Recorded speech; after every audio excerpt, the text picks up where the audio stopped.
Minhas amigas, do coração, hoje eu quero abrir meu peito e deixar que vocês escutem não só a minha voz, mas o eco da voz da minha mãe, que foi a maior mulher que já conheci.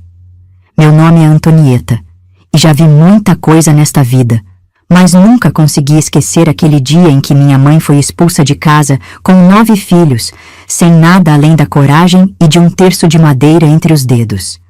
Eu era menina, mas lembro de cada detalhe como se fosse ontem.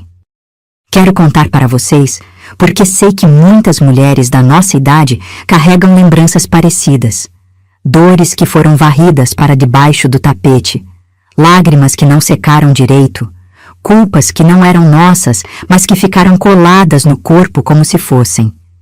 Esta é a história de uma mãe que não tinha onde se apoiar, mas que encontrou abrigo nos braços de pessoas simples, nos braços da fé e, sobretudo, nos braços da própria força. Era final de tarde quando aconteceu. O feijão ainda borbulhava no fogão de lenha e a panela de arroz tinha deixado um cheiro de queimado no ar. Aquele cheiro que gruda nas paredes e fica por dias lembrando a gente do que aconteceu. Meu pai, Almiro, homem orgulhoso como poucos, chegara em casa já atravessado pelo fracasso de mais um negócio.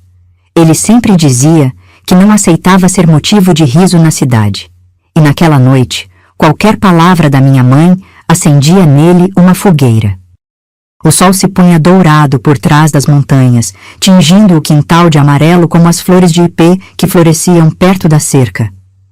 Minha mãe, Sebastiana, mexia a comida no fogão com aquela paciência de sempre, o avental rosa amarrado na cintura, os cabelos presos num coque baixo. Ela tinha acabado de tirar do forno um bolo de fubá que perfumava a casa inteira, com cheiro de canela e amor. Nós, 9 filhos, estávamos espalhados pela casa. Os menores brincavam no chão da sala, empilhando pedrinhas coloridas. Os maiores ajudavam com os afazeres, uns trazendo lenha, outros varrendo o quintal. Eu estava na cozinha com minha mãe, aprendendo a dobrar as roupas que tínhamos tirado do varal antes do sereno. Quando meu pai chegou, o portão rangeu como sempre rangia. Mas o jeito dele pisar era diferente. Pesado. Cada passo no chão de tábua soava como um martelo batendo. Minha mãe e eu trocamos um olhar. A gente já conhecia aqueles sinais. Ele entrou na cozinha sem cumprimentar ninguém. O rosto estava fechado como céu de tempestade, os ombros curvados pelo peso da frustração. Mais um negócio tinha dado errado. A venda de gado que ele tanto esperava não tinha se concretizado e o dinheiro que devia na cidade continuava pendente como espada sobre nossas cabeças. Minha mãe, que tinha o coração grande como casa de fazenda, tentou amenizar o momento. Serviu o café numa xícara de louça branca, a única bonita que tínhamos, ofereceu um pedaço do bolo ainda morno. Falou com a voz mansa que usava para acalmar as crianças quando trovejava. Almiro, senta aqui, vamos conversar, as coisas vão melhorar. Mas naquele dia, a delicadeza dela encontrou o orgulho ferido dele como faísca encontra pólvora. Qualquer palavra virou pretexto, qualquer gesto virou ofensa.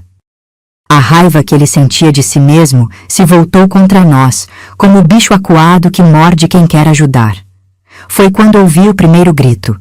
Depois veio o barulho do prato se estilhaçando no chão, espalhando cacos brancos pela cozinha como lágrimas de porcelana. Os pedaços do bolo se misturaram com os fragmentos, criando uma sujeira que era mais do que apenas louça quebrada. Era o símbolo de uma família se despedaçando.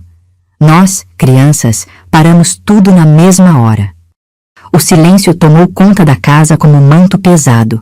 Só se ouvia o borbulhar do feijão no fogão e lá fora o vento balançando as folhas da mangueira. Foi então que veio a frase que mudou nossas vidas para sempre. Fora, vocês todos, fora da minha casa. A voz dele cortou o ar como navalha afiada. Chegou até nós com uma força que fez o chão tremer debaixo dos nossos pés. Lembro que minha irmã menor largou a boneca de milho que estava segurando e começou a chorar baixinho, sem entender direito o que estava acontecendo. Minha mãe saiu da cozinha devagar, limpando as mãos no avental. O rosto estava sereno, mas eu via nos olhos dela uma determinação que nunca tinha visto antes. Era como se uma força maior tivesse entrado nela naquele momento. Éramos 10, 9 filhos e minha mãe, Sebastiana. Saímos com a roupa do corpo. Minha mãe carregava apenas sua Bíblia pequena, de capa já desgastada pelo tempo, e o terço de madeira que sempre estava em suas mãos na hora das orações. Eu consegui pegar minha boneca de pano, aquela que tinha cabelos de lã amarela e vestido verde. Ele trancou a porta por dentro e do lado de fora a rua inteira assistia. As vizinhas cochichavam por trás das cortinas de chitão. O sino da igreja badalava como se anunciasse uma tragédia. E eu, menina, achei que o mundo tinha acabado. Mas minha mãe, porém, segurou a Bíblia na mão, respirou fundo, aquele ar de fim de tarde que cheirava a terra úmida e capim, e disse: "Não é o fim, meus filhos, é o começo." Aquelas palavras ficaram gravadas na minha alma como se fossem entalhadas em madeira. Naquele momento, não entendi direito o que ela queria dizer. Só anos depois é que compreendi a sabedoria que havia naquela frase simples. Deixem eu apresentar melhor para vocês quem éramos nós, essa família que de repente se viu na rua como folhas levadas pelo vento, porque cada um de nós tinha seu jeito, sua idade, seus medos e suas forças. E foi justamente essa diferença que nos ensinou, ao longo dos anos, que família não é só quem divide o mesmo teto, mas quem divide o mesmo coração. Minha mãe, Sebastiana, era uma mulher pequena de corpo, mas gigante de alma. Tinha as mãos calejadas de tanto trabalho, sempre cheirando a sabão de cinza e às vezes a lavanda, quando conseguia comprar um ramo na feira. Os cabelos eram castanhos, sempre presos num coque que ela fazia com um pente de tartaruga que tinha ganhado de presente de casamento. Quando ria, o que não era tão frequente naqueles tempos difíceis, os olhos dela brilhavam como estrelas no céu de verão. Ela tinha uma fé que era capaz de mover montanhas. Todas as manhãs, antes mesmo do galo cantar, ela já estava de pé, orando na varanda enquanto preparava o mingau matinal. A voz dela sussurrando as orações se misturava com o som dos pássaros acordando e do leite aquecendo na panela de alumínio. Era o som da esperança começando mais um dia. Meu pai, Almiro, era um homem alto e magro, com bigode sempre bem aparado e cabelos penteados para trás com brilhantina que cheirava a alfazema. Tinha as mãos grandes de quem trabalhava com gado e terra, mas também tinha um temperamento que mudava como o tempo de março, ora sol, ora tempestade. Quando estava bem, contava histórias engraçadas que faziam a gente rir até a barriga doer. Quando estava mal, o silêncio dele pesava na casa como pedra no fundo do poço. O orgulho era seu maior defeito e, ao mesmo tempo, sua maior fraqueza. Não suportava dever favor para ninguém, não aceitava ser visto como um homem que não conseguia sustentar a família. Naquela época, vocês sabem como era. O homem que não trouxesse o sustento para casa era visto como fracassado pelos outros homens da cidade. E isso doía nele como um espinho cravado no peito. Agora deixem eu contar sobre nós, os 9 filhos. Éramos como degraus de uma escada, cada um com sua idade e seu lugar na família. Maria era a mais velha de todos nós. Já estava mocinha, com o corpo se transformando em mulher e o juízo mais maduro que a idade. Ela era quem ajudava minha mãe com os afazeres mais pesados, quem sabia acalmar os pequenos quando choravam à noite. Tinha os cabelos longos e lisos, que ela prendia com uma fita rosa que já estava desbotada de tanto uso. Os olhos eram iguais aos da minha mãe, grandes e expressivos, sempre cheios de preocupação com os irmãos menores. Depois vinha José, o filho mais velho entre os meninos. Era um rapaz trabalhador, que já ajudava meu pai com o gado e conhecia de plantas e bichos como poucos. Tinha as mãos sempre sujas de terra, os cabelos despenteados pelo vento e um jeito calado de ser que escondia uma bondade imensa. Quando algum de nós se machucava, era ele quem sabia fazer o curativo com folhas de plantas do quintal. Francisca era a terceira. Uma menina alegre como passarinho, sempre inventando brincadeiras e cantando as músicas que ouvia no rádio da vizinha. Tinha uma covinha no rosto quando sorria e um jeitinho danado de convencer qualquer um a fazer sua vontade. Era ela quem animava a casa nos momentos mais tristes, contando histórias que inventava na hora ou fazendo teatro com as bonecas de milho. Paulo vinha depois, um menino esperto como raposa e curioso como gato. Sempre com perguntas na ponta da língua, sempre querendo saber como as coisas funcionavam. Desmontava tudo o que encontrava pela frente, desde o despertador velho até os brinquedos dos irmãos, só para ver o que tinha dentro. Minha mãe vivia dizendo que ele ia ser engenheiro quando crescesse. Depois era minha vez. Eu, Antonieta, era uma menina observadora, que ficava mais escutando do que falando. Gostava de ficar pertinho da minha mãe, aprendendo os segredos da cozinha e da costura. Tinha uma boneca de pano que eu levava para todo canto e um caderno onde tentava escrever as letras que a professora ensinava na escola. Sonhava em saber ler tão bem quanto Maria, que já conseguia decifrar as palavras do almanaque. Carlos era o 6º filho, um menino cheio de energia que não parava quieto nem quando dormia. Estava sempre correndo pelo quintal, subindo em árvore, brincando de cavalinho com um pedaço de pau. Tinha os joelhos sempre ralados e um sorriso que mostrava os dentes com falta na frente. Era impossível ficar bravo com ele por muito tempo, mesmo quando aprontava suas travessuras. Lourdes era uma menina doce como rapadura, sempre grudada em algum de nós mais velhos. Tinha os cabelos cacheados que minha mãe prendia com lacinhos feitos de retalhos coloridos. Falava pouco, mas quando falava, era sempre algo que tocava o coração. Tinha medo de trovão e de escuro e só dormia se alguém ficasse ao lado contando história. Roberto era quase um bebê ainda, engatinhando pela casa e colocando tudo na boca. Tinha bochechas rechonchudas e um riso gostoso que contagiava todo mundo. Estava aprendendo a falar e vivia repetindo as últimas palavras que ouvia, criando uma confusão danada, mas que arrancava risadas de todos nós. E por último, o Carlinhos, nosso caçulinha. Ainda usava fraldas de pano que minha mãe lavava e estendia no varal todos os dias.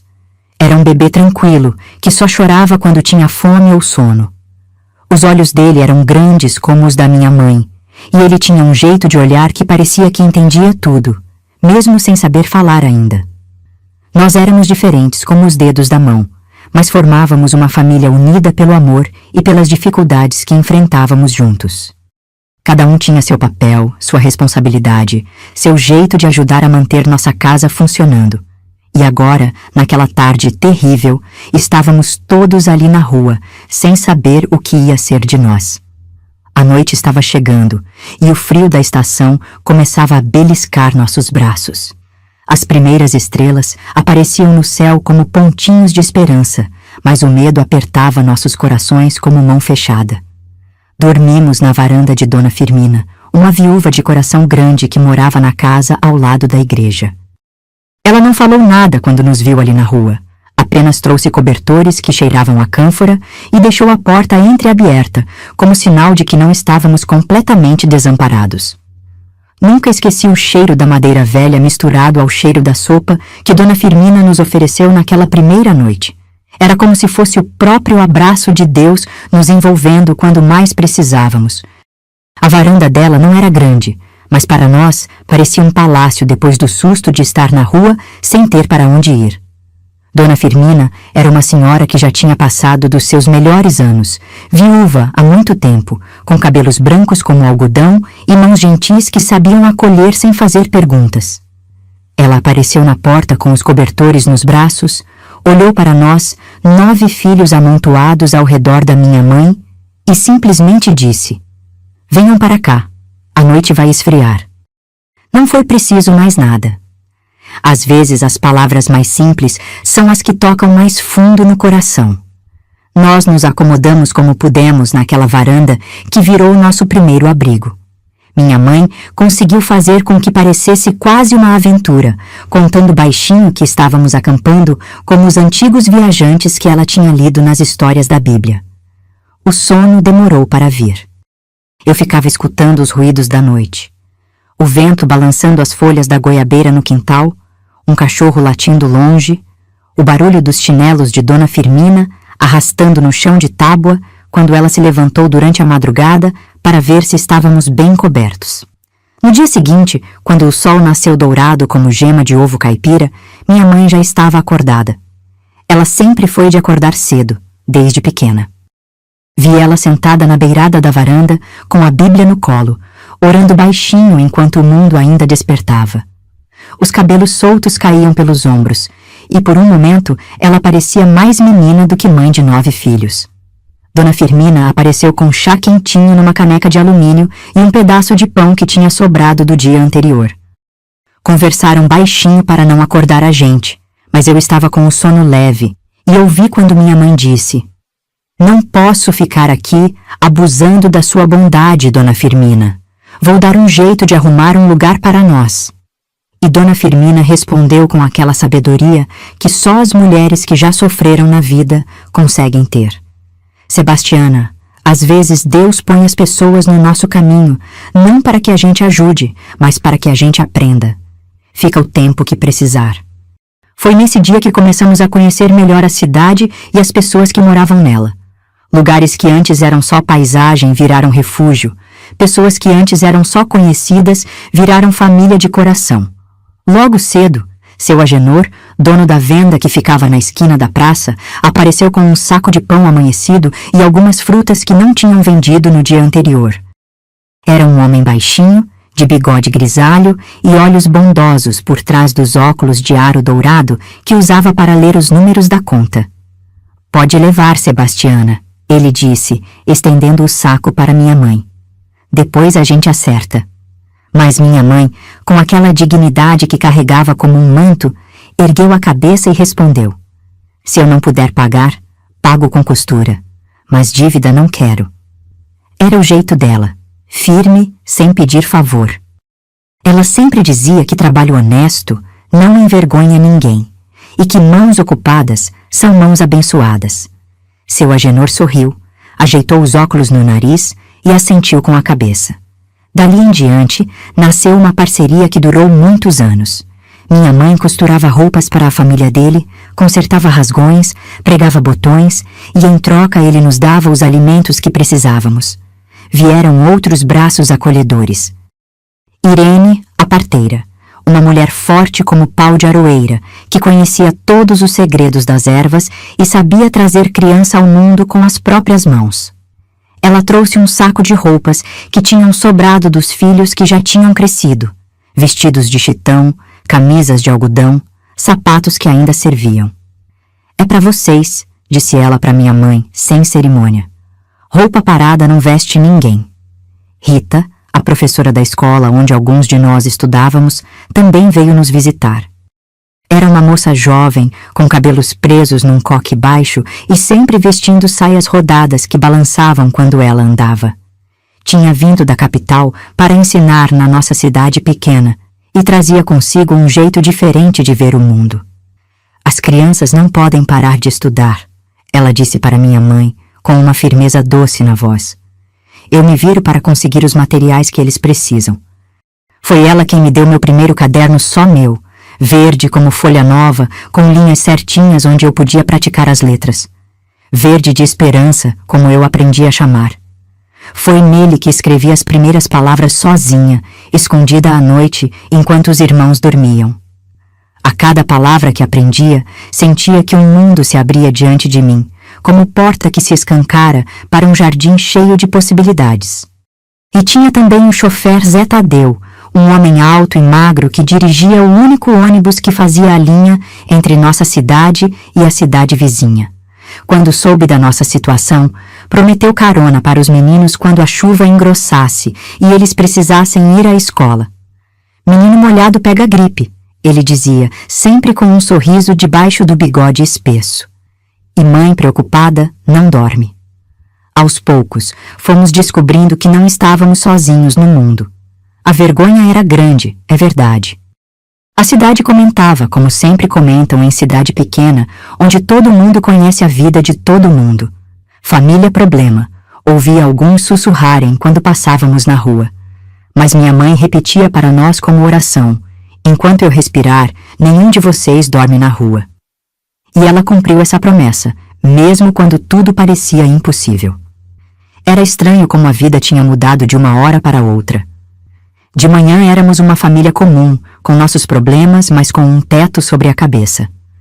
À noite, éramos uma família sem casa, dependendo da bondade alheia para ter onde dormir. Mas minha mãe tinha uma força que vinha de algum lugar profundo, uma determinação que crescia justamente quando as coisas ficavam mais difíceis. Ela acordava antes de todos nós, se arrumava com capricho mesmo só tendo uma muda de roupa, penteava os cabelos e prendia com o pente de tartaruga como se fosse para uma festa. A gente pode estar sem casa, ela dizia, mas não pode estar sem dignidade.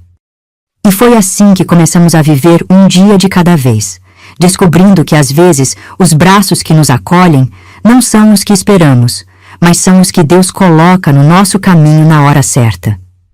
Depois de alguns dias na varanda de Dona Firmina, minha mãe começou a perceber que precisávamos de um lugar nosso. Não era justo continuar ocupando o espaço daquela senhora generosa, por mais que ela insistisse que ficássemos o tempo que fosse necessário. Minha mãe tinha aquele orgulho bom, sabe? O orgulho de quem não quer se aproveitar da bondade alheia. Foi quando conseguimos aquele pedaço de terreno perto do córrego. Era um lugar que ninguém queria. Terra meio alagadiça quando chovia, com um capim alto que escondia a cobra, e longe do centro da cidade. Mas para nós, que não tínhamos nada, aquilo era como se fosse uma fazenda inteira. O dono do terreno, seu Manuel, era um homem já entrado em anos, com cabelos brancos como algodão e uma bengala de madeira que usava mais para apoio do que por necessidade. Ele tinha ficado sabendo da nossa situação através de Dona Firmina, e num dia de sol forte apareceu na varanda onde estávamos. Sebastiana, ele disse, tirando o chapéu da cabeça em respeito, tem um pedaço de terra ali perto do córrego. Não serve para plantar porque alaga, mas para fazer uma casinha simples. Se você quiser, pode usar. Não cobro nada, só peço para cuidar bem. Minha mãe ficou em silêncio por um momento, olhando para nós, 9 filhos que estávamos ali, dependendo dela para tudo. Vi quando ela engoliu as lágrimas que queriam escapar e respondeu: Seu Manuel, aceito, mas quando eu puder, pago o que for justo. Foi assim que começamos a construir nosso novo lar. Com tábuas velhas que seu Agenor arrumava quando desmanchavam algum barracão na cidade, telhas rachadas que catávamos aqui e ali, e muita força de vontade.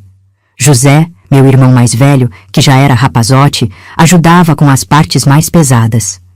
Eu e as outras meninas carregávamos água do córrego em latas vazias que conseguíamos na venda. Levantamos um barraco simples de 3 cômodos pequenos. Não era bonito, mas era nosso. As paredes eram de tábua mal unida, que deixava passar o vento frio nas noites de inverno. O chão era de terra batida, que minha mãe varria todos os dias até ficar liso, como se fosse cimento. O teto era baixo, feito com telhas que não se encaixavam direito e deixavam pingar água quando chovia forte. Mas no meio do quintal, minha mãe fincou 2 mourões de madeira, esticou um arame que Zé Tadeu tinha conseguido e disse uma frase que ficou gravada na minha memória. Quem tem varal, tem casa. Quando penduramos o primeiro lençol lavado naquele varal, senti uma coisa esquisita no peito. Era orgulho, mas também era medo. Orgulho porque finalmente tínhamos um lugar nosso, onde podíamos falar alto, rir, chorar, sem incomodar ninguém. Medo porque agora dependia só de nós conseguir sobreviver ali. Cada roupa balançando ao vento era como uma bandeira. Uma bandeira que dizia para o mundo: estamos aqui, estamos vivos, não desistimos.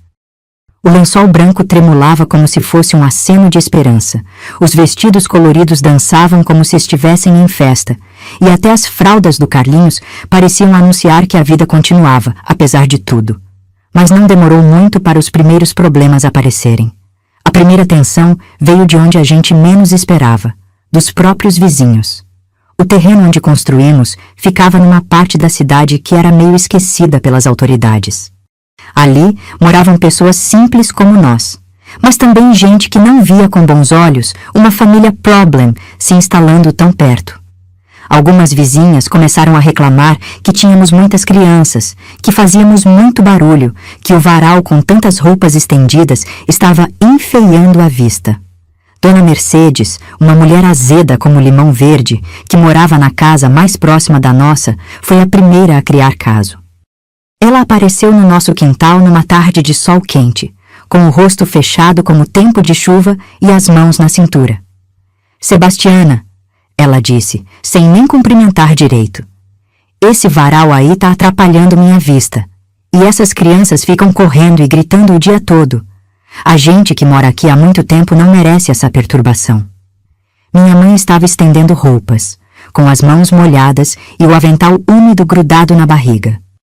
Ela parou o que estava fazendo, se virou devagar para Dona Mercedes e respondeu com uma calma que eu nunca tinha visto. Dona Mercedes, meus filhos brincam no nosso quintal, dentro do nosso terreno. O varal também está na nossa terra. Se a senhora está incomodada com a vista, pode plantar uma cerca viva. A discussão esquentou. Dona Mercedes gritava que não éramos bem-vindos ali, que família desajustada só trazia problema para o bairro. Outras vizinhas apareceram, umas apoiando ela, outras defendendo a gente. Virou um fuzuê danado que chamou a atenção de meio quarteirão. Foi nesse momento que eu vi minha mãe crescer diante dos meus olhos. Ela não gritou de volta, não rebaixou o nível da conversa. Apenas disse, com uma firmeza que cortava o ar: eu não escolhi estar aqui por capricho. Eu estou aqui porque preciso criar meus filhos com dignidade. Se isso incomoda alguém, o problema não é meu. E simplesmente voltou a estender as roupas no varal, como se nada tivesse acontecido. Mas eu sabia que aquilo era só o começo. Vi no jeito das outras mulheres sussurrarem entre elas, no modo como alguns homens olhavam para nós quando passávamos na rua, que nossa presença ali não era bem aceita por todo mundo. À noite, quando os pequenos já estavam dormindo, eu escutei minha mãe conversando baixinho com Maria, minha irmã mais velha. Maria, ela dizia com a voz cansada, vai ser difícil. Tem gente que não quer ver a gente prosperar, mas nós vamos mostrar que família unida é mais forte que qualquer preconceito. Era a primeira vez que eu ouvia minha mãe admitir que as coisas seriam difíceis. Até então, ela sempre falava como se tudo fosse se resolver logo, como se nossa situação fosse temporária. Mas naquela noite, percebi que a batalha seria longa. O vento balançava as tábuas soltas do nosso barraco, fazendo um barulho que parecia gemido. O córrego murmurava lá embaixo, correndo entre as pedras, como se contasse segredos para a noite. E eu, deitada no meu pedaço de colchão velho, comecei a entender que ter um lar não era só ter 4 paredes e um teto. Era ter que lutar por ele todos os dias. As semanas foram passando e nossa vida no barraco perto do córrego começou a ganhar uma rotina. Minha mãe acordava antes do sol nascer, acendia o fogão de lenha que José tinha improvisado com tijolos e uma chapa velha e preparava o café da manhã com o que tínhamos. O cheiro do café misturado ao aroma da lenha queimando se espalhava pelo ar fresco da madrugada como se fosse perfume de esperança. Eu ajudava no que podia, como sempre fiz. Aprendi a buscar água no córrego sem derramar muito pelo caminho, a acender o fogo soprando bem na base para a chama pegar direito, a cuidar dos irmãos menores enquanto minha mãe trabalhava na costura. Cada dia era uma lição nova de como se vira quando não se tem muito. Minha mãe costurava para fora, como tinha prometido para seu Agenor e outras pessoas da cidade. Fazia belo de fubá para vender na feira aos sábados, sempre com aquele capricho que ela punha em tudo que fazia. O bolo dela ficava dourado como o pôr do sol, com uma crosta crocante por fora e macio como nuvem por dentro. O cheiro de canela que ela conseguia quando sobravam os trocados fazia o barraco inteiro ficar perfumado. Nós ajudávamos como podíamos. José e Paulo catavam material reciclável pela cidade, vidros, papéis, pedaços de metal que dava para vender no ferro velho. Maria e Francisca lavavam roupa para algumas famílias, estendendo tudo no nosso varal que tinha virado o orgulho da casa. Eu e Lourdes cuidávamos dos pequenos, Roberto e Carlinhos, que cresciam mesmo com todas as dificuldades. E a cada sábado, quando o dinheiro rendia um pouco mais que o comum, Minha mãe fazia questão de comprar um pedaço de carne para o almoço de domingo. A gente merece festa também, ela dizia, temperando a carne com alho e sal como se fosse o prato mais fino do mundo. Mas foi numa dessas tardes de sábado, quando voltávamos da feira, que aconteceu algo que mudou tudo. Algo que eu jamais poderia imaginar. Estávamos chegando em casa, eu carregando a lata de óleo que minha mãe tinha conseguido comprar, quando vimos uma figura conhecida parada no nosso quintal. Era meu pai, Almiro. Depois de todos aqueles meses sem dar notícia, ele estava ali, olhando para o barraco que tínhamos construído, como se não acreditasse no que via. Meu coração disparou como um cavalo assustado. Os irmãos menores correram para se esconder atrás de minha mãe, e eu senti as pernas ficarem moles como gelatina. Roberto, que mal se lembrava do pai, olhava curioso para aquele homem estranho. Carlinhos choramingou e estendeu os braços para Maria. Meu pai estava diferente. Mais magro, com os cabelos meio despenteados, a roupa amarrotada como se tivesse dormido nela. Mas o que mais me chamou a atenção foram os olhos dele. Não tinham mais aquela dureza de antes, aquela raiva que queimava como brasa viva. Pareciam tristes, cansados. Sebastiana, ele disse, e a voz saiu rouca, como se não tivesse usado ela por muito tempo. Minha mãe parou onde estava, a lata de óleo ainda na mão, o chale rosado que usava nos ombros tremulando no vento da tarde. Por um momento que pareceu eterno, eles ficaram apenas se olhando, como dois estranhos que se reconhecem de longe. Almiro, ela respondeu, e foi só isso. Ele olhou em volta, viu o varal com as roupas balançando, a horta pequena que tínhamos começado num canto do quintal, o fogão improvisado, as crianças grudadas na saia da mãe, e então disse algo que eu nunca pensei que fosse ouvir. Eu vim pedir perdão. A frase caiu no ar como pedra jogada na água parada do açude, fazendo ondas que se espalharam pelo silêncio da tarde. Francisca soltou um suspiro pequeno. Paulo abriu a boca como se fosse falar alguma coisa, mas não saiu som nenhum. Minha mãe colocou a lata de óleo no chão devagar, ajeitou o chale nos ombros e respondeu.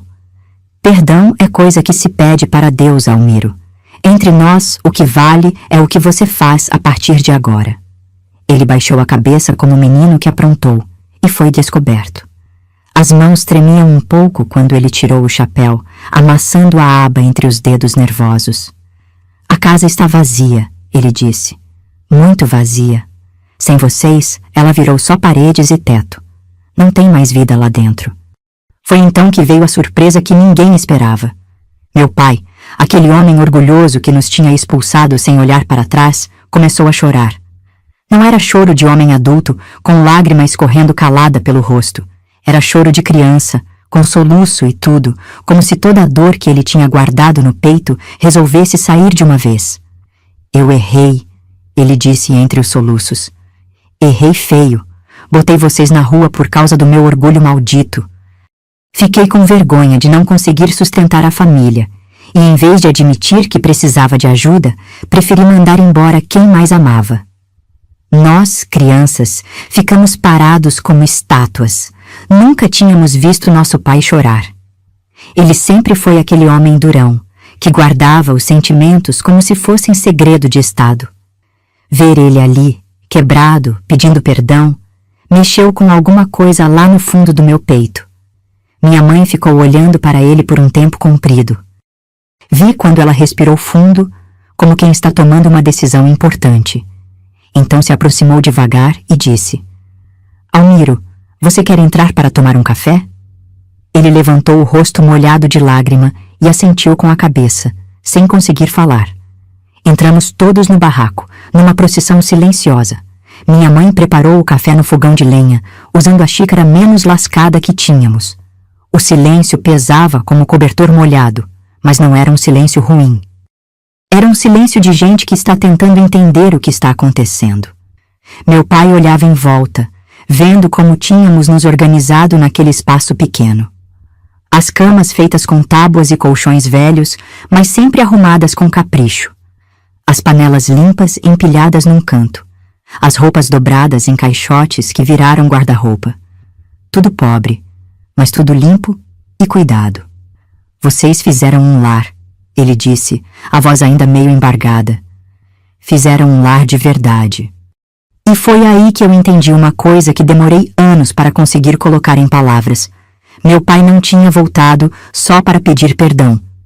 Ele tinha voltado porque finalmente tinha entendido a diferença entre casa e lar. Casa é onde você mora. Lar é onde você pertence. Mas eu sabia que as coisas não iam ser simples. Perdoar não significa esquecer, e recomeçar sempre é mais difícil do que começar do zero. Aquela noite, meu pai dormiu na varanda do nosso barraco, enrolado numa manta velha que minha mãe ofereceu. E eu fiquei acordada muito tempo, escutando o barulho do córrego lá embaixo e pensando em como a vida dá voltas estranhas, como caminhos que a gente acha que não vão dar em lugar nenhum, às vezes levam a gente exatamente onde precisa estar. Acordei no dia seguinte com uma sensação estranha no peito, como se tivesse sonhado, e não soubesse direito se tinha sido sonho bom ou pesadelo. Mas quando abri os olhos e vi meu pai dormindo na varanda, enrolado naquela manta velha, soube que tudo tinha acontecido de verdade. A confusão de sentimentos que tomou conta de mim naqueles primeiros dias depois do retorno dele foi uma coisa que eu nunca tinha experimentado antes.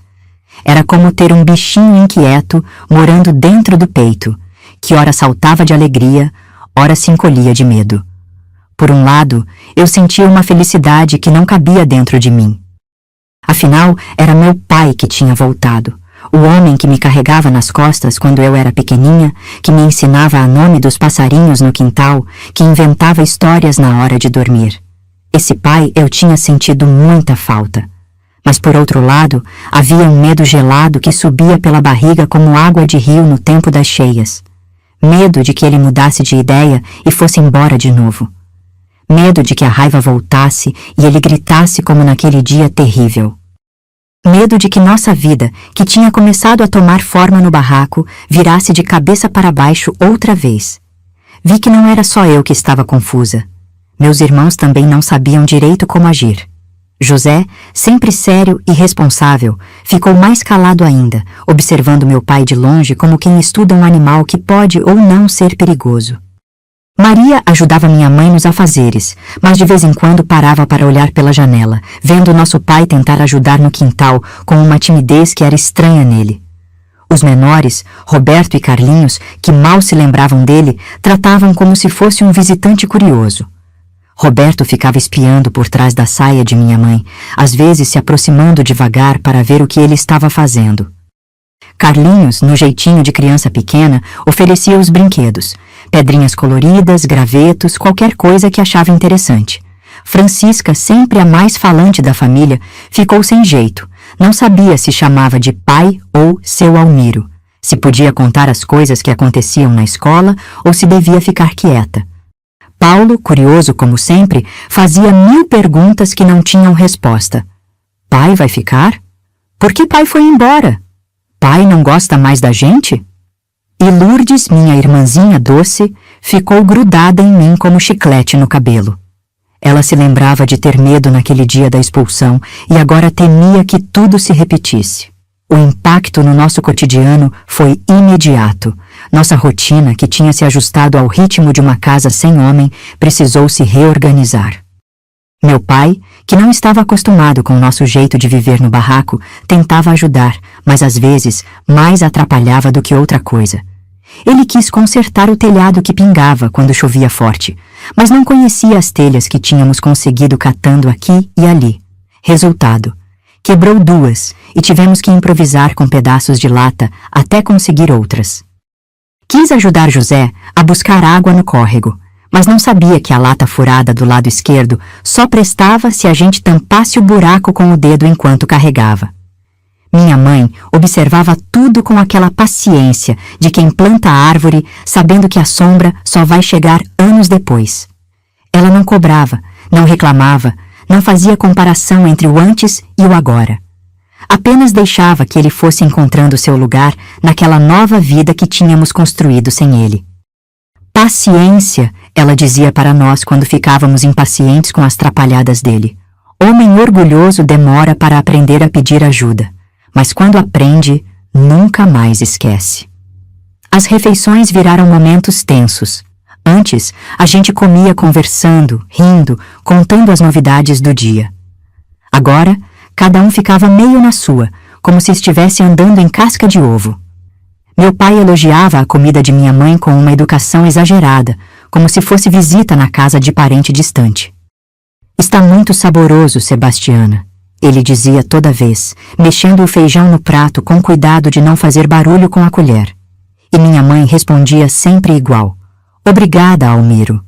Mas eu sentia que por baixo daquela polidez havia um oceano de coisas não ditas, palavras que precisavam ser faladas, mágoas que precisavam ser curadas, confiança que precisava ser reconquistada tijolinho por tijolinho. As noites eram as piores. Meu pai dormia na varanda, e a gente ouvia quando ele se revirava na manta, inquieto. Às vezes, ele suspirava fundo, como quem carrega peso nas costas. Outras vezes, ficava acordado muito tempo, e eu escutava o barulho dos chinelos dele caminhando devagar pelo quintal. Uma noite, acordei com sede e fui buscar água. Quando passei pela varanda, vi ele sentado no degrau, olhando para as estrelas. A lua estava cheia, prateada como moeda nova, iluminando o quintal inteiro. Pai, eu disse baixinho, sem saber se devia ou não. Ele se virou, me viu ali de camisola e pés descalços e fez um sinal para que eu me aproximasse. Vem cá, filha. Sentei ao lado dele no degrau. O ar da noite estava fresquinho, cheirava a terra úmida e capim. Lá embaixo, o córrego murmurava como se contasse segredos para a lua. Antonieta, ele disse. E foi a primeira vez em muito tempo que ouvi meu nome na voz dele. Você me perdoa? A pergunta me pegou de surpresa. Eu não esperava que ele fosse perguntar isso para mim, uma menina. Pensei um pouco antes de responder, porque queria que fosse verdade. Pai, eu disse, eu senti muita falta do Senhor, mas também senti muito medo.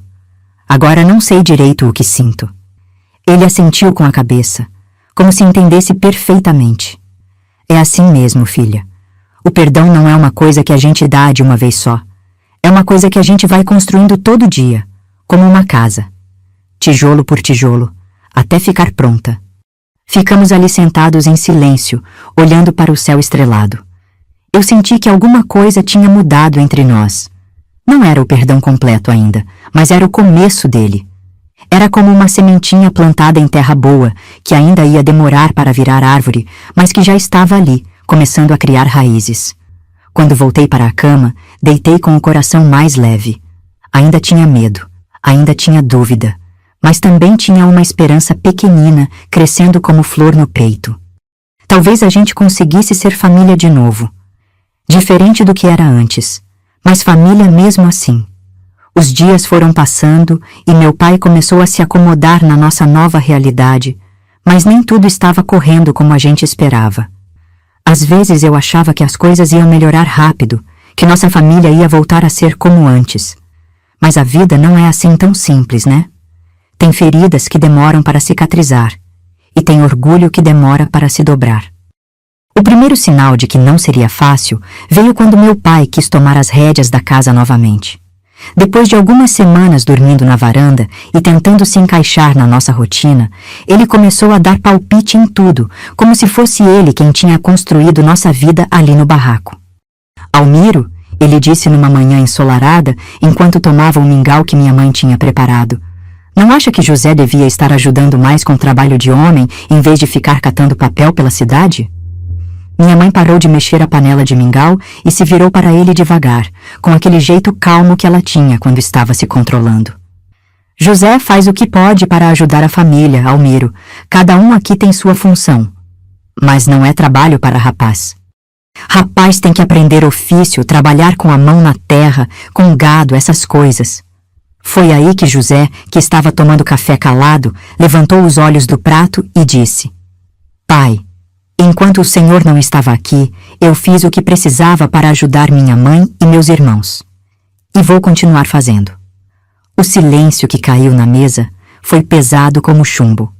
Meu pai não esperava que José falasse com ele daquele jeito. Na época dele, filho não questionava pai, não importava o que acontecesse. Mas nossa família tinha mudado, tinha aprendido a se virar sem ele, e José tinha virado o homem da casa na ausência dele. Vi quando o queixo do meu pai ficou duro, aquele jeito que eu conhecia bem e que sempre anunciava a tempestade. Mas desta vez, em vez de gritar, ele apenas assentiu com a cabeça e continuou tomando o café.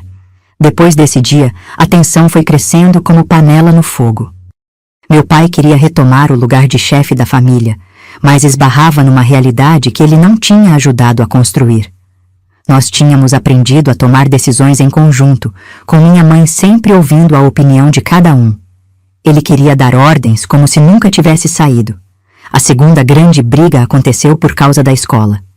Rita, nossa professora querida, tinha conseguido material para que eu e alguns dos meus irmãos continuássemos estudando.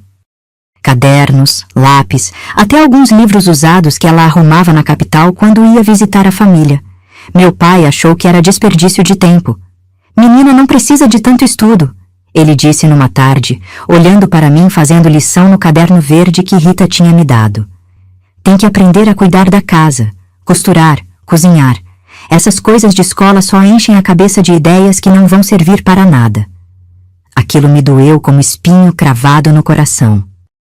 Eu amava estudar. Amava descobrir palavras novas. Amava quando conseguia ler uma frase inteira sem tropeçar. Sonhava em saber tanto quanto a professora Rita em conseguir ler os livros grossos que ela carregava na bolsa. Mas foi minha mãe quem respondeu, com uma firmeza que cortou o ar. Almiro, enquanto eu conseguir pagar, meus filhos vão estudar, todos eles, menino e menina igual. Sebastiana, você não entende. Estudo demais deixa a pessoa com a cabeça cheia de vento. A menina vai querer ser doutora, não vai querer casar, não vai querer ser mãe direito. E se ela quiser ser doutora, qual o problema? Inteligência não é defeito, Almiro. A discussão esquentou. Meu pai falava que estava tentando proteger a família de ilusões, que na nossa condição não adiantava sonhar alto demais. Minha mãe retrucava que justamente por causa da nossa condição era que a gente precisava estudar, para não ficar sempre na mesma situação. E no meio dessa briga, apareceu o problema que eu mais temia que aparecesse. Meu pai trouxe notícias da casa velha, aquela que ele tinha nos expulsado. Disse que a casa estava se deteriorando, que precisava de gente morando lá para não virar ruína. E aí veio a proposta que fez meu coração gelar. Sebastiana, por que a gente não volta para lá? A casa é nossa, é maior, tem mais conforto, a gente pode recomeçar direito. O silêncio que se fez foi diferente dos outros. Era um silêncio de quem está pensando em algo muito sério, pesando os prós e contras de uma decisão que pode mudar tudo. Eu olhei em volta do nosso barraco pequeno. As paredes de tábua que deixavam passar o vento frio, o teto que pingava quando chovia forte, o chão de terra batida que minha mãe varria todos os dias. Era pobre, era simples, mas era nosso. Cada tábua, cada telha rachada, cada canto havia sido conquistado com o nosso próprio suor. Mas mais do que isso, aquele lugar representava nossa liberdade. Ali, ninguém mandava embora ninguém. Ali, a gente tinha aprendido que podia sobreviver por conta própria, que tinha força para construir uma vida nova quando a vida velha desmoronava. Almiro, minha mãe disse depois de um tempo comprido, você está falando em voltar para uma casa ou em voltar para o passado? A pergunta dele pegou meu pai desprevenido. Ele abriu e fechou a boca como peixe fora d'água, procurando palavras que não vinham. Eu estou falando em dar conforto para minha família, ele respondeu finalmente. E as condições? Porque da última vez que a gente morou lá, tinha condições. Você se lembra das condições? Meu pai baixou a cabeça. Ele sabia que minha mãe estava se referindo àquele tempo em que ele mandava em tudo, em que nós não tínhamos voz nas decisões, em que qualquer coisa podia virar motivo para ele explodir. Seria diferente, ele murmurou, Seria diferente como? Eu mudei, Sebastiana. Esses meses sozinho me ensinaram muita coisa. Eu aprendi que família não é propriedade de ninguém. Mas minha mãe não estava convencida. E eu, escutando aquela conversa escondida atrás da cortina que separava nosso quarto da sala, senti que uma nova tempestade estava se formando no horizonte. Porque eu sabia que meu pai não tinha voltado só para pedir perdão e reconstruir a família. Ele tinha voltado porque queria as coisas do jeito dele, só que agora com um verniz de humildade por cima. E eu sabia também que minha mãe tinha ficado forte demais durante aqueles meses para aceitar voltar a ser comandada. Ela tinha provado para si mesma que conseguia tocar a vida sozinha, que conseguia criar 9 filhos com dignidade mesmo sem ter um homem dando ordens. A noite caiu pesada sobre nosso barraco e eu dormi inquieta, sonhando com casas que tinham paredes firmes, mas que prendiam a gente como gaiola, e barracos que tinham paredes furadas, mas que deixavam a alma respirar livre. Era como se uma nuvem escura tivesse se instalado sobre nossa família, deixando tudo pesado e difícil. Meu pai insistia na ideia de voltarmos para a casa antiga, e a cada dia que passava, ele trazia novos argumentos, como quem tenta convencer comprando aos poucos. Pensa bem, Sebastiana, ele dizia enquanto tomava um mingau matinal, mexendo a colher na tigela com movimentos nervosos. Lá as crianças teriam quarto próprio, não precisariam dormir amontoadas. Teria banheiro dentro de casa, não precisariam sair no frio para fazer as necessidades. E era verdade. No barraco, nós dormíamos espremidos como sardinha em lata. Os meninos num canto, as meninas noutro, e minha mãe com os pequenos numa cama improvisada feita de tábuas e colchão velho. O banheiro era uma casinha de madeira no fundo do quintal que no inverno virava uma tortura ter que usar. Mas eu via que cada argumento do meu pai deixava minha mãe mais tensa. Ela não respondia na hora, apenas balançava a cabeça e continuava fazendo seus afazeres. Mas eu conhecia aquele silêncio dela. Era o silêncio de quem está ruminando pensamentos como gado rumina capim. O pior foi quando ele começou a prometer mudanças que eu duvidava que fosse cumprir. Vai ser diferente desta vez, ele repetia como litania. Eu aprendi que família é coisa que se constrói junto, não que se comanda sozinho. As crianças vão continuar estudando, você vai continuar costurando se quiser, e eu vou trabalhar direito para sustentar todo mundo. Promessas bonitas, mas eu me lembrava muito bem de como eram as coisas antes. Meu pai decidindo tudo sozinho, minha mãe pedindo permissão até para visitar uma vizinha, nós crianças andando na ponta dos pés para não irritar o dono da casa. Foi então que aconteceu algo que mudou tudo. Uma tarde, chegaram umas pessoas na nossa porta. Seu Vicente, o delegado da cidade, um homem barrigudo de bigode grisalho que todos respeitavam, acompanhado de meu pai e de Coronel Antônio, o homem mais influente da região.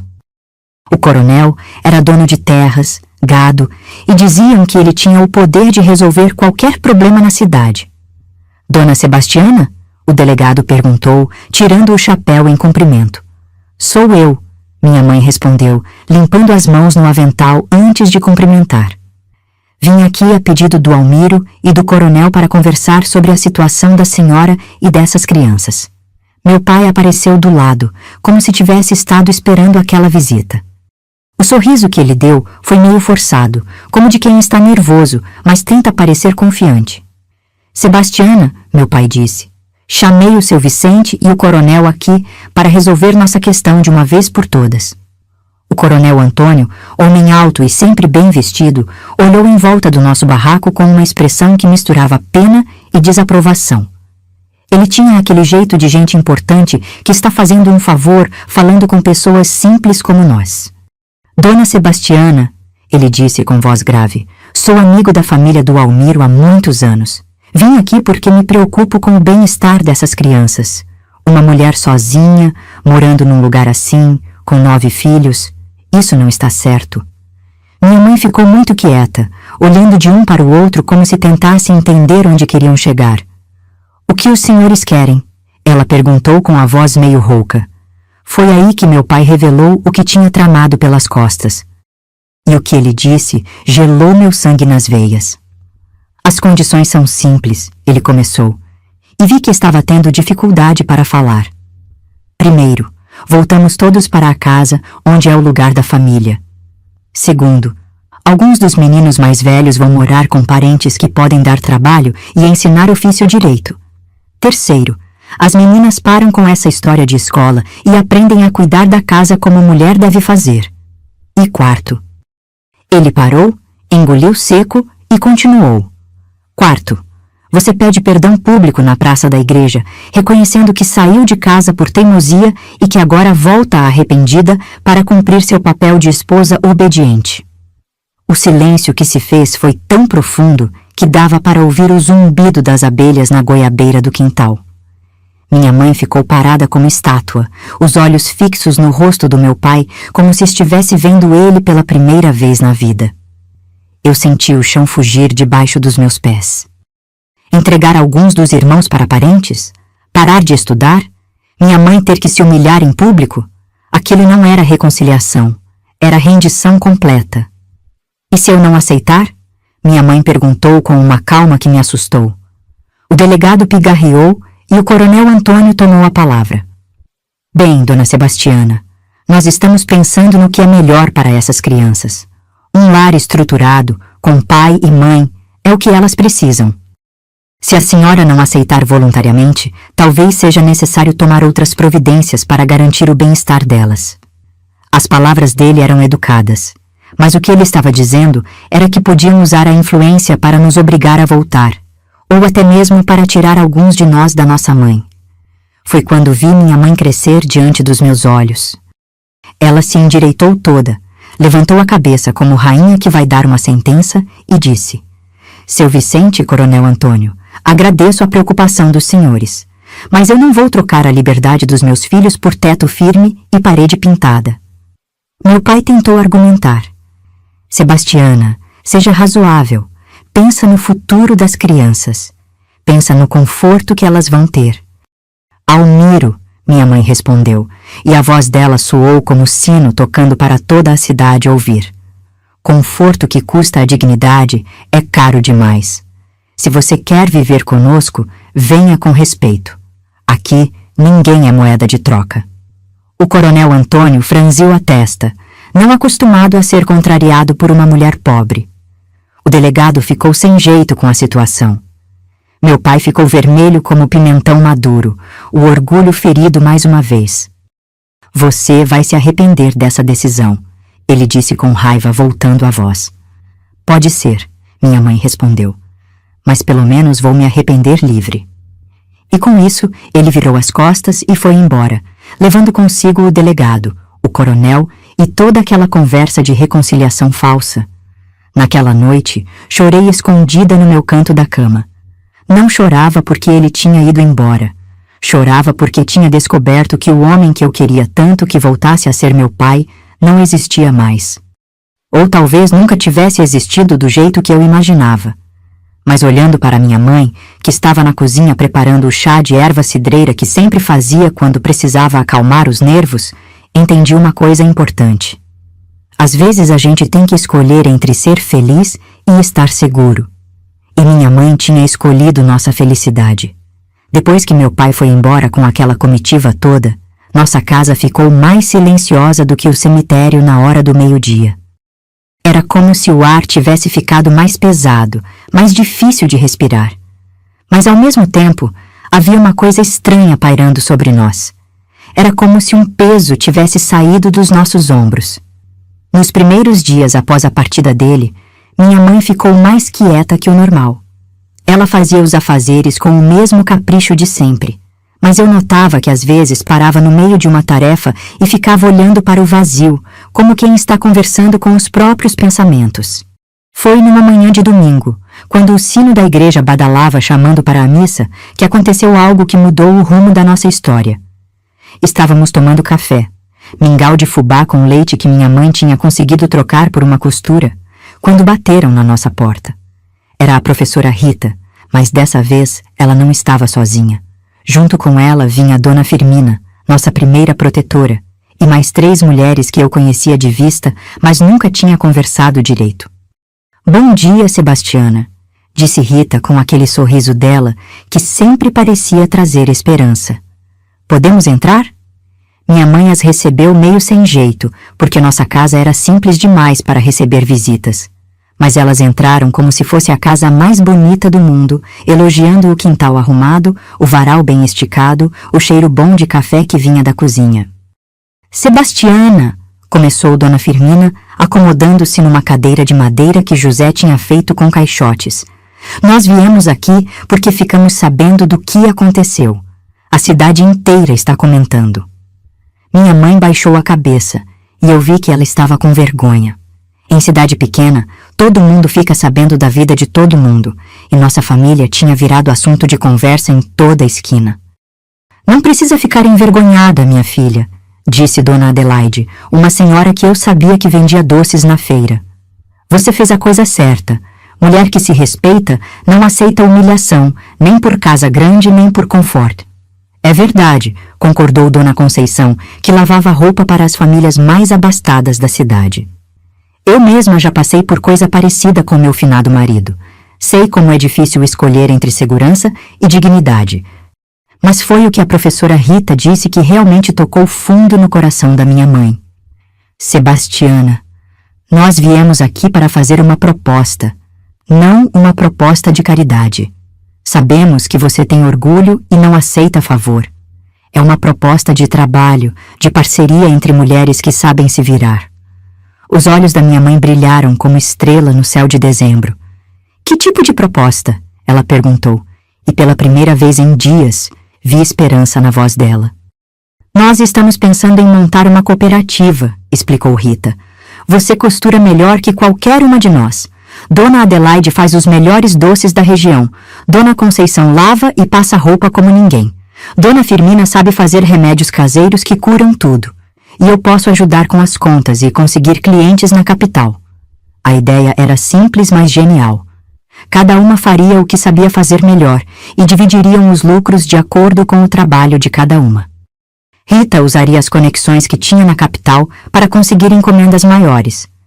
Minha mãe seria responsável pela costura mais fina, vestidos de festa, roupas de casamento, esses trabalhos que davam mais dinheiro. E tem mais, disse Dona Conceição com um sorriso maroto. A gente podia pedir para usar o quintal da Dona Firmina, que é maior, para fazer as reuniões e organizar o trabalho. Viraria quase uma fábrica pequena. Minha mãe ficou em silêncio por um tempo, mastigando a proposta como quem mastiga comida gostosa devagar para sentir melhor o sabor. E as crianças? Ela perguntou. Eu não posso deixar elas sozinhas para trabalhar fora. Quem falou em trabalhar fora? Riu Dona Adelaide. A gente leva o trabalho para onde a gente está. Você costura aqui mesmo, no seu quintal, debaixo da sua árvore. E quando precisar ir para a casa da Dona Firmina, leva as crianças junto. Elas podem até ajudar com coisas simples. Foi aí que eu, que estava escutando tudo quietinha no meu canto, me intrometi na conversa. Mãe, eu posso ajudar.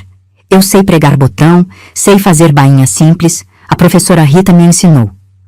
Minha mãe me olhou com carinho e depois olhou para as outras mulheres.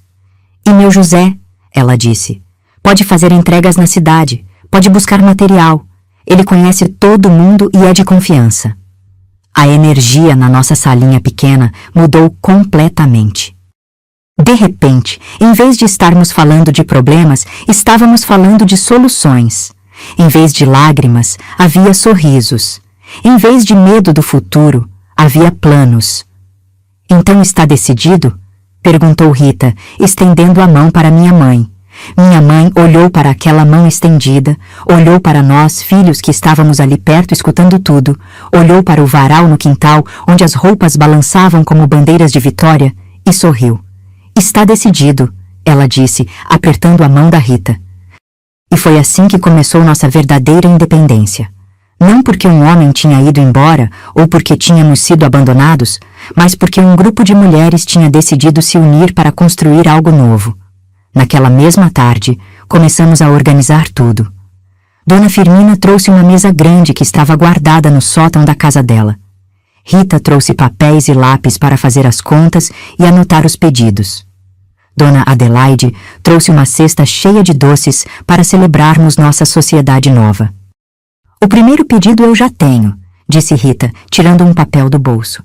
Uma família na capital quer 6 vestidos iguais para um casamento. Pagam bem e não tem pressa. Minha mãe pegou o papel, leu os detalhes do pedido e calculou mentalmente quanto de tecido ia precisar, quanto tempo ia levar, quanto ia render. Dá para fazer, ela disse com aquela segurança que sempre tivera para assuntos de costura. Mas vou precisar de ajuda para cortar tanto tecido igual.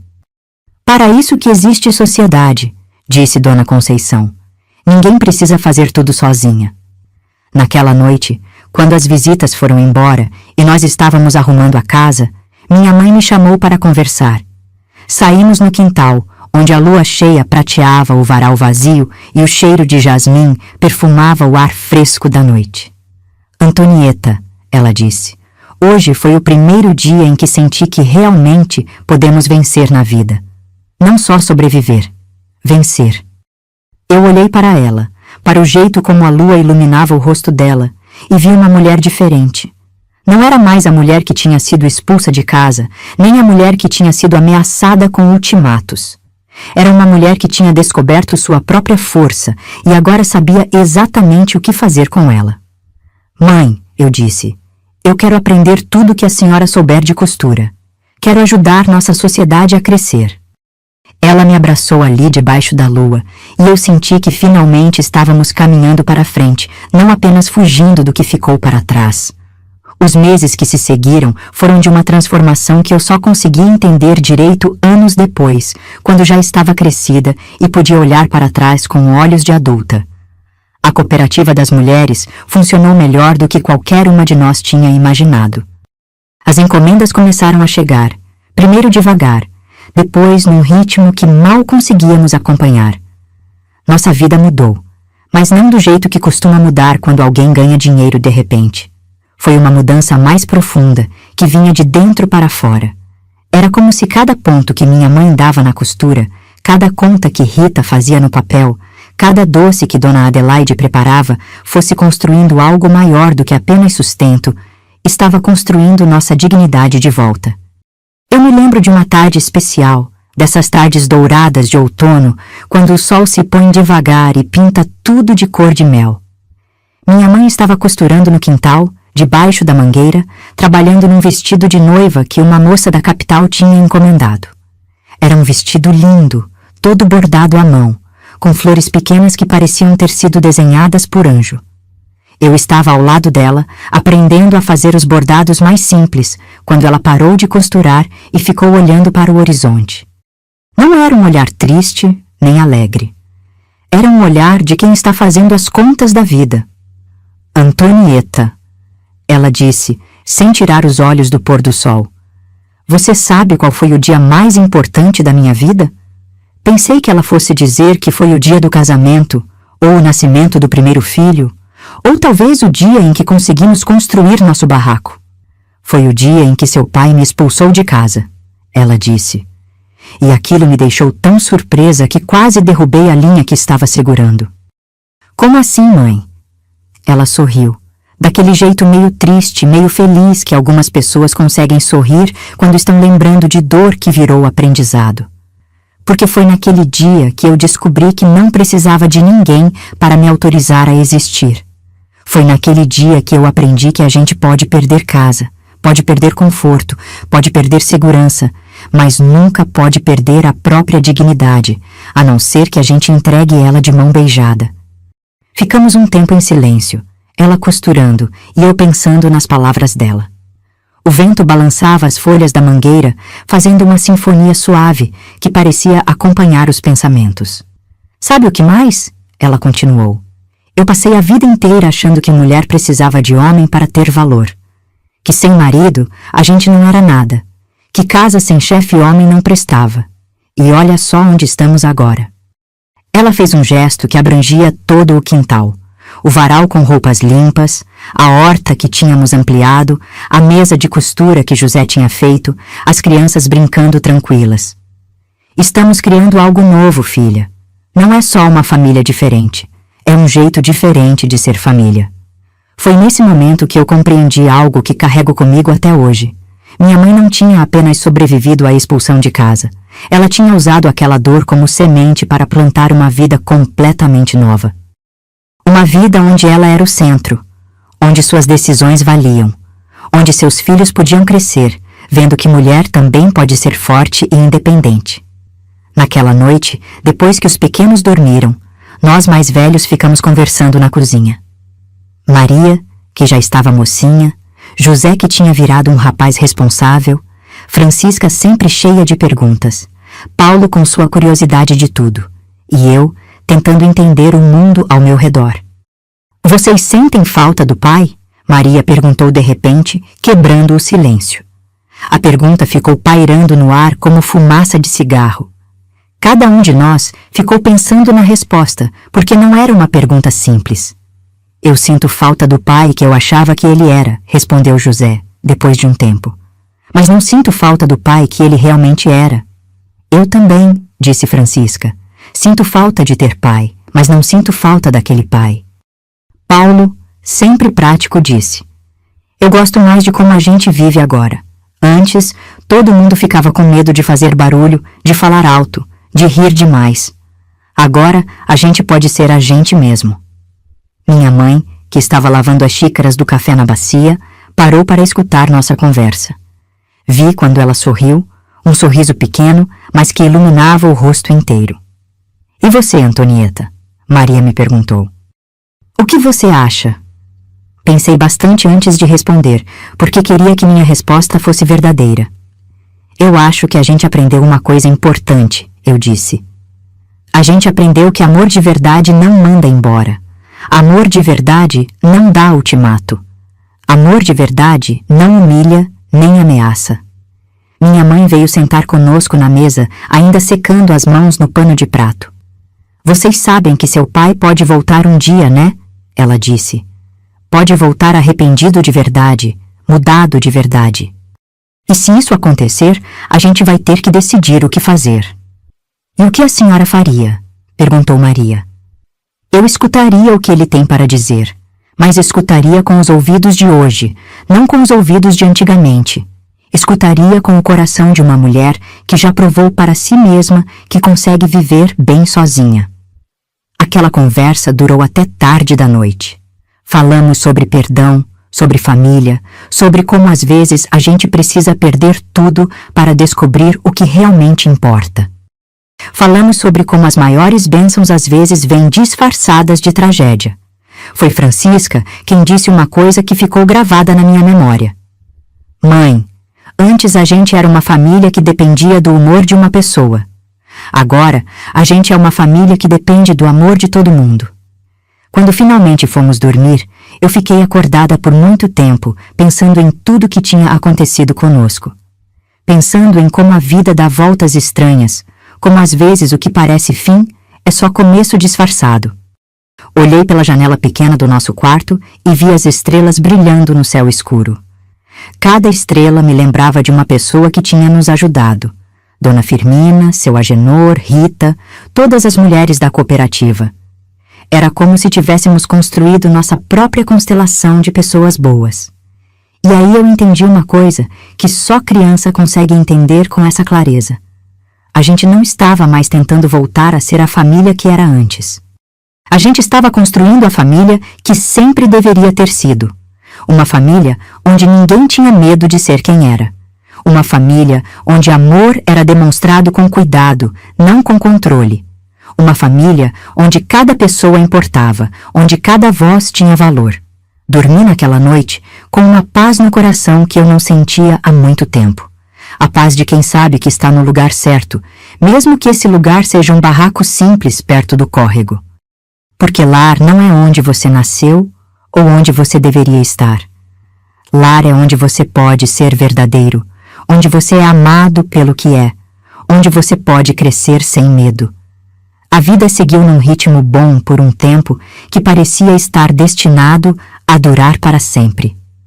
A costura virou renda estável, a horta cresceu, os filhos tomaram rumos diferentes, mas sempre unidos pelo amor que minha mãe tinha plantado em cada um de nós. O varal no quintal virou símbolo de vitória. não só nosso, mas de toda a vizinhança que tinha aprendido a nos respeitar. Eu já estava mocinha, ajudando minha mãe com os bordados mais difíceis, quando aconteceu o que nenhum de nós esperava mais. Era uma tarde de chuva mansa, dessas que fazem a terra cheirar a vida nova, quando ouvimos passos conhecidos no caminho de terra que levava à nossa porta. Meu pai voltou, mas dessa vez ele estava diferente, muito diferente. Os anos tinham passado sobre ele como enxada na terra dura, cavando sulcos profundos no rosto, curvando os ombros, embranquecendo os cabelos. Vinha devagar, como quem não tem certeza se é bem-vindo, carregando apenas uma trouxa pequena e um bastão de madeira para se apoiar. Quando bati os olhos nele, meu coração disparou, mas não de medo como da primeira vez que ele voltou.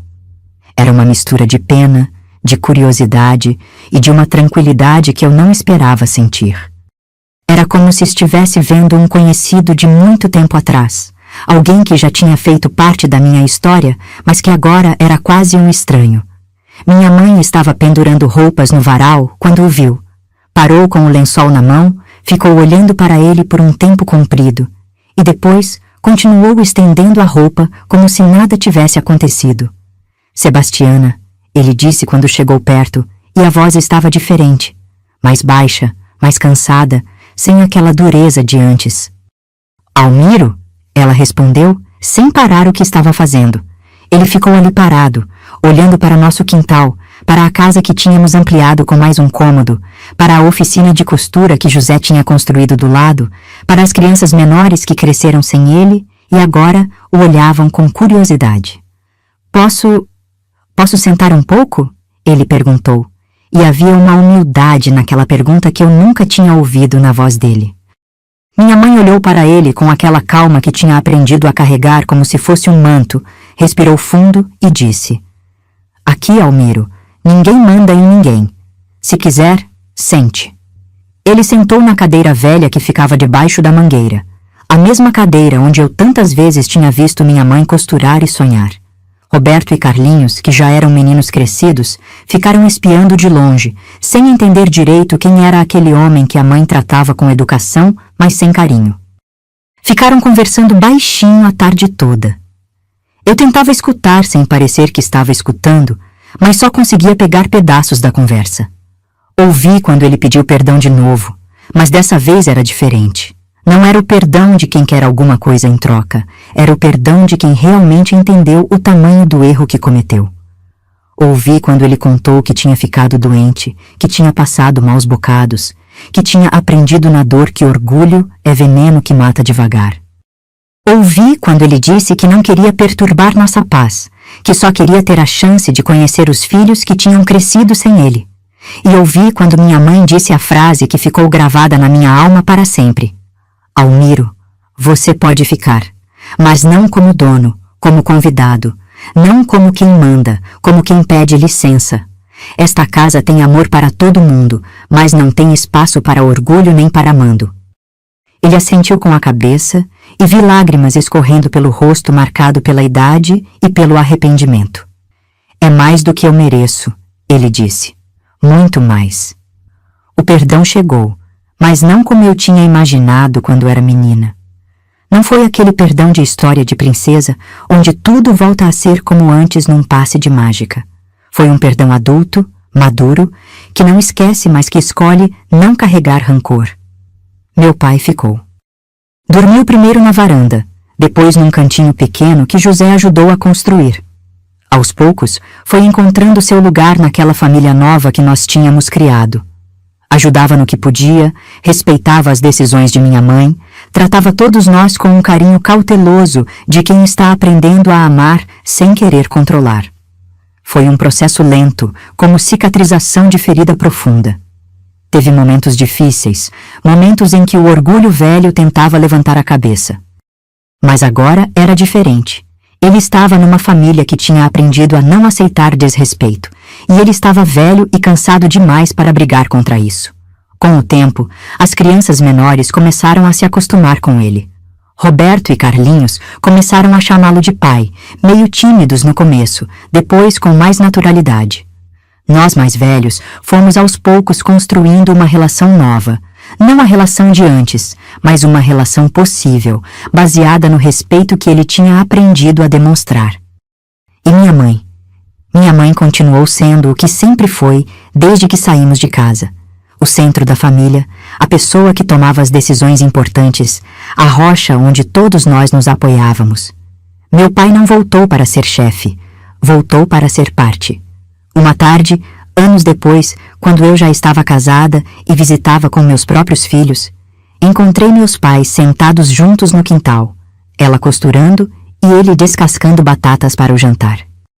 Não era o casamento que eles tinham tido no passado.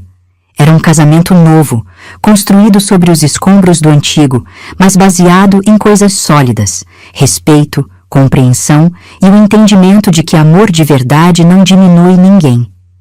Mãe, eu perguntei quando ele saiu para buscar água no poço. A senhora é feliz agora?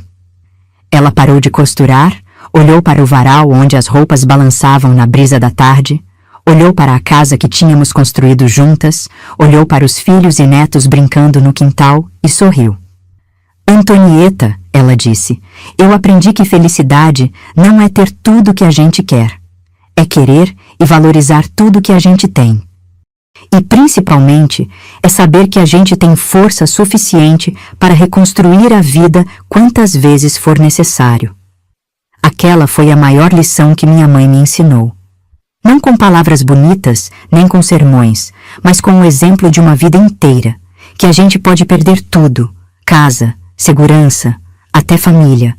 Mas enquanto a gente não perder a dignidade e a fé, sempre é possível recomeçar. Ela me ensinou que o perdão não é esquecer o que aconteceu, mas escolher não deixar que o que aconteceu defina o que ainda pode acontecer.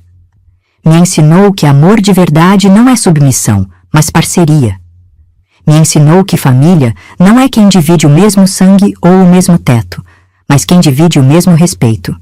E, principalmente, me ensinou que uma mulher pode ser suave, sem ser fraca, pode ser amorosa, sem ser subserviente, pode perdoar, sem se humilhar. Essa foi a herança que ela me deixou. Não dinheiro, não joias, não propriedades, mas a certeza de que eu também tinha força suficiente para enfrentar qualquer tempestade e construir qualquer vida que eu escolhesse viver. Agora, quando estendo roupa no varal do meu quintal, sinto que cada peça tremulando ao vento traz de volta a voz da minha mãe. Quem tem varal, tem casa. E eu acrescento, com a sabedoria que os anos me trouxeram, quem tem coragem, tem mundo. Minha mãe se foi há alguns anos, mas a força dela continua viva em cada um de nós, seus filhos, e agora em seus netos e bisnetos. Ela partiu num dia de primavera, cercada de toda a família, com a mesma dignidade com que viveu toda a vida. As últimas palavras que disse foram para me pedir que cuidasse do varal do quintal dela, não por causa das roupas, mas porque ele representava tudo que ela tinha conquistado. Hoje, minhas queridas amigas, olho para trás e vejo que minha mãe encontrou abrigo nos braços de muitos. Nos braços de Dona Firmina, que abriu a varanda. Nos braços de Irene, que deu cobertas. Nos braços de Rita, que deu estudo. Nos braços de seu Agenor, que deu comida em troca de trabalho honesto. Nos braços de cada filho, que ajudou a erguer nossa casa nova. E, por fim, nos próprios braços dela, fortes o suficiente para carregar 9 filhos e um futuro inteiro. Mas o que eu aprendi mesmo foi que não foi um Salvador que nos resgatou. Foram braços coletivos. Foi a fé que virou força. Foi a dignidade que não deixou que nos calássemos diante da injustiça. Meus irmãos todos cresceram e tomaram seus rumos na vida. José virou um homem de negócios respeitado, sempre lembrando que aprendeu a trabalhar catando papel nas ruas. Maria se casou com um homem bom, que soube valorizar a força que ela tinha dentro de si. Francisca virou professora, como nossa querida Rita, e ensina crianças pobres com o mesmo carinho que recebeu. Paulo realizou o sonho de infância e virou engenheiro, construindo casas para famílias que precisam de lar de verdade. Carlos abriu uma oficina mecânica e sempre dá uma chance para meninos que precisam aprender um ofício. Lourdes se tornou parteira, como Irene, trazendo vida ao mundo com mãos gentis. Roberto virou comerciante honesto, que nunca se esquece de onde veio. E nosso caçulinha, Carlinhos, seguiu os passos da mãe na costura, e hoje tem uma confecção que emprega muitas mulheres da nossa cidade. Todos eles casaram, tiveram filhos, construíram suas vidas, mas nunca se esqueceram da lição principal que minha mãe nos ensinou. Que família é quem a gente escolhe, que lar é onde a gente se respeita, e que dignidade é a única herança que realmente vale a pena deixar para os filhos. Meu pai viveu conosco até o fim dos seus dias. Nunca mais foi o homem autoritário de antes, mas também nunca conseguiu ser completamente o pai carinhoso que talvez quisesse ter sido desde o começo. Morreu pedindo perdão, não só para minha mãe, mas para cada um de nós filhos. Foi um perdão que recebemos com o coração, mas sempre lembrando que perdoar não significa esquecer as lições que as dores nos ensinaram. A casa onde morávamos antes, aquela de onde fomos expulsos, acabou virando ruína mesmo.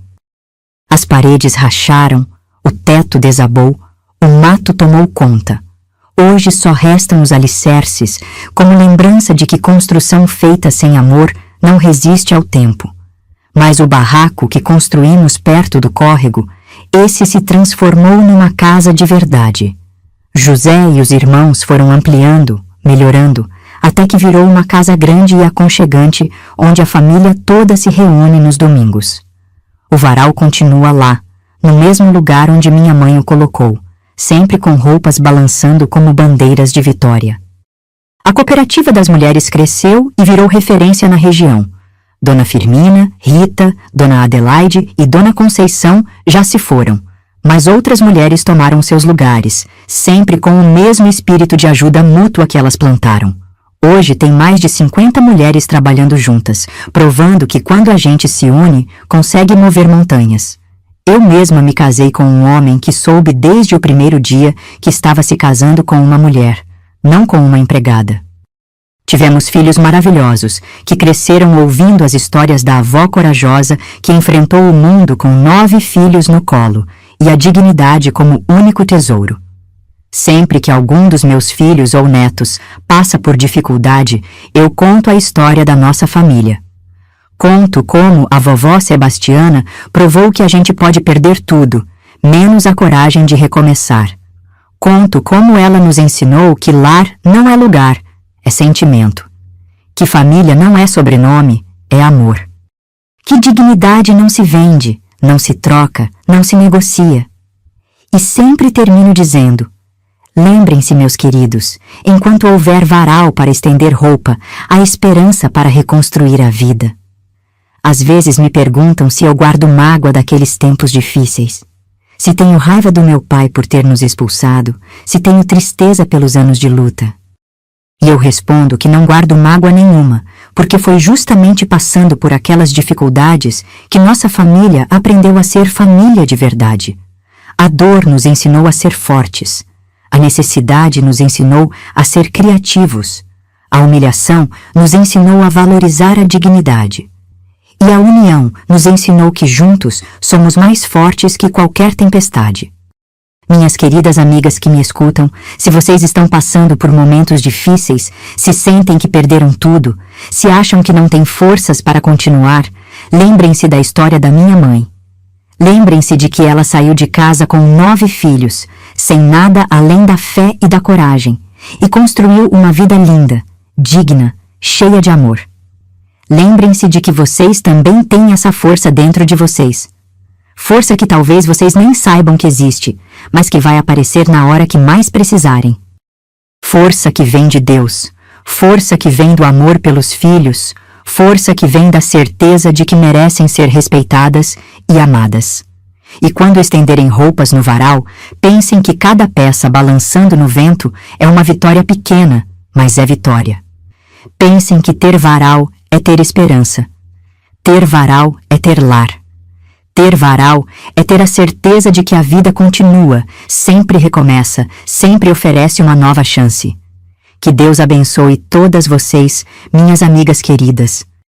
que abençoe suas famílias, seus lares, seus varais cheios de vida, e que vocês nunca se esqueçam: quem tem varal, tem casa, quem tem coragem, tem mundo. Com todo o meu carinho e com todo o meu coração, esta foi a história da minha mãe, Sebastiana, a mulher mais corajosa que já conheci. Uma história que é minha, mas que pode ser de qualquer uma de vocês que acredita na força do amor e na dignidade da vida. Até a próxima conversa, minhas queridas. Fiquem com Deus.